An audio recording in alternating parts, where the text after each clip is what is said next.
దేనికోసం కాదు.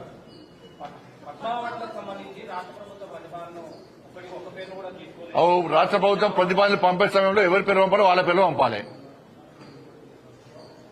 కేంద్రం ఆలోచిస్తుంది. మీరు పంపిన పేర్లను ఇస్తారా? ఇది అన్ని ఆలోచిస్తారు. పంపేటప్పుడు కూడా జాగ్రత్తగా పంపాలి. మంచి వ్యక్తుల పేరు పంపాలి. వీళ్ళు మంచి వ్యక్తులు కాదంటలే, నేను పద్మశ్రీ అవార్డు వచ్చేటువంటి స్థాయి వ్యక్తులను పంపాలి. పంపిస్తారు. ఎట్టిస్తామన్నా?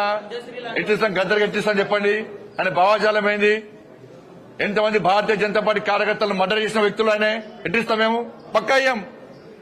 మా కార్యకర్తలను చంపితే మా కార్యకర్తలను చంపిన కార్యకర్తలను పాటలు పాడిన వ్యక్తి గద్దర్. అనేక మంది పోలీసులను ఎన్కౌంటర్ చేసిన విషయంలో గద్దర్. ఎట్లిస్తాం? మీరు వంశం ఇస్తామేంటి అవార్డ్స్?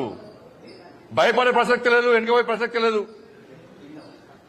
వందల మంది భారతీయ జనతా పార్టీ కార్యకర్తలు నమ్మిన సిద్ధాంతం కోసం భారత్ మాతా కీ జై అని చెప్పి ఆందోళన చేస్తుంటే నక్సల్స్ భావోద్వేగంలో గద్దర్ మా కార్యకర్తలు హత్య చేయించిండు. ఎన్ఐఏ వచ్చి ఎంక్వైరీ చేసింది గద్దర్ గారి మీద. అనేక మంది పోలీసులను ఎన్కౌంటర్ పేరుతో మర్డర్ చేసిండు. అటువంటి వ్యక్తిని ఏ విధంగా పంపుతారు ఇవాళ?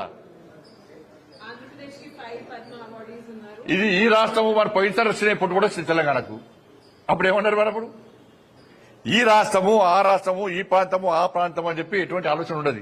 ఈ రాష్ట్రానికి ఇవ్వాలి, ఈ రాష్ట్రానికి ఇద్దని ఎక్కడ ఉండదు. ఇవన్నీ మళ్ళీ తెలంగాణ సెంటిమెంట్ ను మీరు రగిలిసిన తెలంగాణ ప్రజలు అన్ని తెలుసు. ఎవరు తెలంగాణ సెంటిమెంట్ తో లాభపడ్డారు, ఎవరు అమాయకులు బలైపోయారు, ఇవాళ ఎవరు లాభపడ్డారు, ఇలా ఎవరి వల్ల తెలంగాణ రాష్ట్రం అభివృద్ధి చెందుతున్నది, ఎవరు నిజమైన తెలంగాణ కోసం ఇవాళ బిల్లును ప్రవేశపెడితే సపోర్ట్ చేశారు, ఎవరి సపోర్ట్, ఏ పార్టీ సపోర్ట్ వల్ల తెలంగాణ రాష్ట్రం వచ్చింది, అన్ని తెలంగాణ ప్రజలు తెలిసి బట్టే ఇవాళ నరేంద్ర మోడీ గారి ప్రభుత్వానికి భారతీయ జనతా పార్టీ తెలంగాణ ప్రజలు